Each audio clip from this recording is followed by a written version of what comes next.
ಗಿರೀಶ್ ಮಟ್ಟಣ್ಣವರ್ ನಾಳೆಯಿಂದ ಮುಖ ಎತ್ಕೊಂಡು ಹೆಂಗೆ ಓಡಾಡ್ತಾನೆ? ಹೆಂಗೆ? ಜಯಣ್ಣ ಟಿ ಹೆಂಗ ಮುಖ ಎತ್ಕೊಂಡು 4 ಜನರ ಮುಖ ಹೆಂಗ್ ತೋರಿಸ್ತೀರಿ? ನಿಮ್ಮನ್ನು ಕ್ಷಮಿಸ್ತಾರ ಈ ರಾಜ್ಯದ ಜನ? ಕೆಚ್ಚಾಕೊಂಡೇ ಬಂದವನೇ ಅಂತ ಕಾಣಿಸುತ್ತೆ.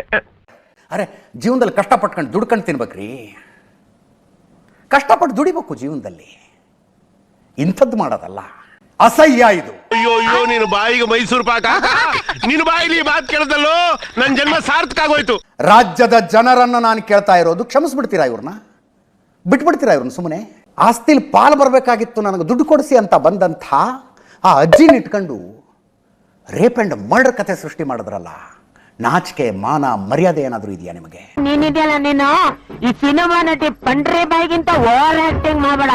ಲಕ್ಷಾಂತರ ಕೋಟ್ಯಾಂತರ ಜನರ ಧಾರ್ಮಿಕ ಭಾವನೆಗಳ ಜೊತೆಗೆ ಆಟ ಆಡಿದ್ರಲ್ಲ, 13 ವರ್ಷಗಳಿಂದ ಆಟ ಆಡ್ತಿದ್ದೀರಿ ಇದನ್ನ. 13 ವರ್ಷಗಳಿಂದ ಆಡ್ತಾ ಇರುವ ಆಟ ಇದು. ಜಸ್ಟಿಸ್ ಫಾರ್ ಸೌಜನ್ಯ ಭಟ್ ಅನ್ನುವುದೇ ಷಡ್ಯಂತ್ರ. ಜಸ್ಟಿಸ್ ಫಾರ್ ಸೌಜನ್ಯ ಭಟ್ ಅನ್ನುವುದು ಷಡ್ಯಂತ್ರ. ಇವೆಲ್ಲವೂ ಶುದ್ಧ ಕಟ್ಟುಕತೆ, ಯಾವುದನ್ನು ನಂಬು ಹಾಗೆ ಇಲ್ಲ. ನಿಮ್ಮನ್ನ ತಪ್ಪು ಮಾಡಿದ್ದಕ್ಕಾಗಿ ಮಂಜುನಾಥ ಕ್ಷಮಿಸ್ತಾನೋ ಇಲ್ವೋ, ಅಣ್ಣಪ್ಪ ಕ್ಷಮಿಸ್ತಾನೋ ಇಲ್ವೋ, ಸೌಜನ್ಯಳ ಆತ್ಮ ಕ್ಷಮಿಸೋದಿಲ್ಲ ನಿಮ್ಮನ್ನ. 2012ರಲ್ಲಿ ಆದಂಥ ಒಂದು ರೇಪ್ ಅಂಡ್ ಮರ್ಡರ್ನ ಇಟ್ಕೊಂಡು ಏನೇನೆಲ್ಲ ಆಟ ಆಡಿದ್ರಿ. ಅದರ ಭಾಗ 2 ಮಾಡೋದಕ್ಕೆ ಹೊರಟಿದ್ರಿ ನೀವು. ಜಸ್ಟಿಸ್ ಫಾರ್ ಅನನ್ಯ ಭಟ್ ಅಂತ ಸೌಜನ್ಯಳ ಹೆಸರಿನಲ್ಲಿ 13 ವರ್ಷ ನಡೆಸಿದ್ದಾಯಿತು. ಮತ್ತು ಮುಂದಿನ ಜೀವನೋಪಾಯ ಅನನ್ಯ ಯಾವನು ಗೊತ್ತಪ್ಪ? ಅವನು ಯಾರೋ ಒಬ್ಬನ ಕರ್ಕೊಂಡ್ಬಂದು ಅವನಿಗೆ ಭೀಮಾ ಅಂತ ಹೆಸರಿಟ್ಟು ಅದೊಂದು ಪ್ರಹಸನ. ಇಲ್ಲಿ ಸುಜಾತ ಬಂದ್ರೆ ಆಕೆ ಹತ್ರ ಕಥೆ ಹೇಳಿಸಿ ಇನ್ನೊಂದು ಪ್ರಹಸನ. ಹಂಗಂತ್ಯಾ? ಹೌದು. ಇವತ್ತು ಕುತ್ಕೊಂಡ ಅಜ್ಜಿ ಹೇಳ್ತಾ ಇದೆ, ಗಿರೀಶ್ ಮಟ್ಟಣ್ಣವ್ರು ನನ್ನ ಹತ್ರ ಈ ಕಥೆ ಹೇಳಿಸಿದ್ರು ಅಂತ. ಇಲ್ಲದೆ ಹೋಗಿದ್ದರೆ, ನಾವು ಈ ಸುದ್ದಿ ಬೆನ್ನತ್ತದೆ ಹೋಗಿದ್ದರೆ, ಇಷ್ಟೊತ್ತಿಗಾಗಲೇ ಅನನ್ಯ ಹೆಸರಿನಲ್ಲಿ ಮುಂದಿನ 1 ವರ್ಷ 2 ವರ್ಷಕ್ಕೆ ಬೇಕಾದ ವ್ಯವಸ್ಥೆ ಮಾಡ್ಕೊಂಡ್ಬಿಡ್ತಿದ್ರಿ ನೀವು. ಯಾರು ಮಾಡಕ್ ಸಾಧ್ಯ ಆಗಲ್ಲ. ಯೂಟ್ಯೂಬರ್ಗಳು ನಿಮ್ಮನ್ನು ಕೇಳ್ತೀನಿ ನಾನು ಈ ಪ್ರಶ್ನೆ.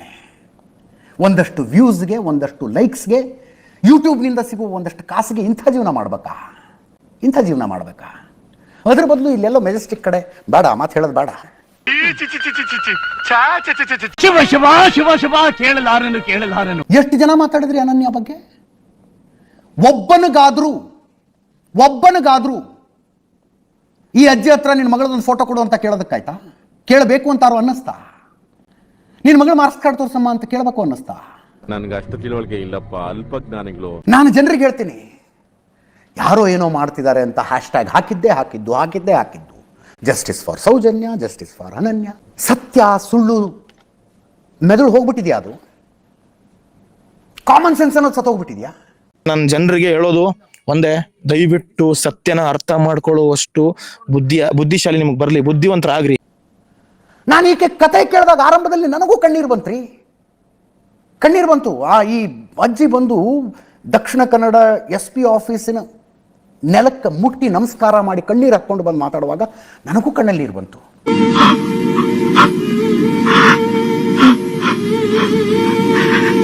ಅವನು ಸಮೀರಾ ಛತ್ರಿ ಹಿಡ್ಕೊಂಡು ಒಂದು ವಿಡಿಯೋ ಮಾಡ್ತಾನೆ, ಮತ್ತೆ ಮಿಲಿಯನ್ ಗಟ್ಟಲೆ ವ್ಯೂಸು. ಅಲ್ಲಾನಿಗಾದರೂ ಹೆದರೋ ಸಮೀರಾ? ಆತ ನಾಳೆ ದಿನ, ಅಂತ್ಯ ದಿನದ ದಿನ, ಡೇ ಆಫ್ ಜಡ್ಜ್ಮೆಂಟ್ ಬರುತ್ತಲ್ಲ, ಆವತ್ತು ಆತ ಕೊಡುವ ಶಿಕ್ಷೆಗಾದ್ರೂ ಹೆದರು. ಇದನ್ನೆಲ್ಲ ಮೆಚ್ಚೋಣ ನಿನಗೆ? ಸುಜಾತ ಬೈದ್ಲು ಅಂತ ಹೇಳಿದ್ರೆ, ಬೈದ್ರು ವೀರೇಂದ್ರ ಹೆಗ್ಗಡೆ ಮತ್ತು ಹರ್ಷೇಂದ್ರ ಅಂತ ಹೇಳಿದ್ರೆ ಇವನು ಹೊಡೆದ್ರು ಅಂತ ಹೇಳ್ತಾನೆ.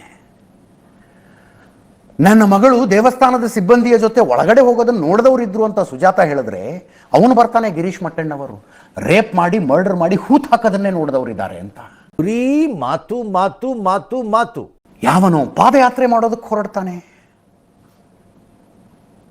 ಇನ್ಯಾವನೋ ಇನ್ನೊಂದು ಹೋರಾಟ ಮಾಡ್ತಾನೆ, ಮತ್ತಾವನೋ ಬರ್ತಾನೆ, ನೋಡ್ರಿ ಧರ್ಮಸ್ಥಳಕ್ಕೆ ಜನನೇ ಬರ್ತಾ ಇಲ್ಲ, ಪಾರ್ಕಿಂಗ್ ಖಾಲಿ ಆಗಿದೆ ಅಂತ ವಿಡಿಯೋ ಮಾಡಾಕ್ತಾನೆ. ಹೌದೌದು. ನಾವು ಧರ್ಮಸ್ಥಳದ ಮಂಜುನಾಥನನ್ನ ಪ್ರಶ್ನೆ ಮಾಡ್ತಿಲ್ಲ ಅಂತ ಹೇಳ್ತಾನೆ ಏನೇನೆಲ್ಲ ಮಾತಾಡಿದ್ರು. ಈ ಅಜ್ಜಿ ಹೇಳಿಲ್ವಾ ಮಂಜುನಾಥನ ದೇವಸ್ಥಾನಕ್ಕೆ ಕಲ್ಲು ಹೊಡೆದು ದಂಗೆ ಹೇಳಬೇಕು ಅಂತ? ಅಜ್ಜಿ ಹೇಳಿಲ್ವಾ? ಸುಜಾತ ಹೇಳಿಲ್ವಾ? ಈ ಕುತ್ಕೊಂಡು ಏನನ್ನೋದು, ನಾನು ಮಂಜುನಾಥನ ವಿರುದ್ಧ ಮಾತಾಡಿಲ್ಲ ನಾನು ಅಂತ. ಅಪ್ಪೇ, ಇದು ಯಾವ್ದೋ ಫ್ಲಾಶ್ ಬ್ಯಾಕ್ ರೆಬಲ್ ಸ್ಟಾರ್ ಅಂಬರೀಶ್ದು ಹಳೇದು ಅಕ್ಕಿಲ್ಲ ಬೆಳೆ ಇಲ್ಲ ಚಕ್ರ ಕತೆ ದಂಗಿದೆಯಲ್ಲಪ್ಪೇ. ಇಷ್ಟು ಹೇಳಕ್ ಇಷ್ಟಪಡ್ತೀನಿ. ಓಕೆ ಫ್ರೆಂಡ್, ಬಾಯ್.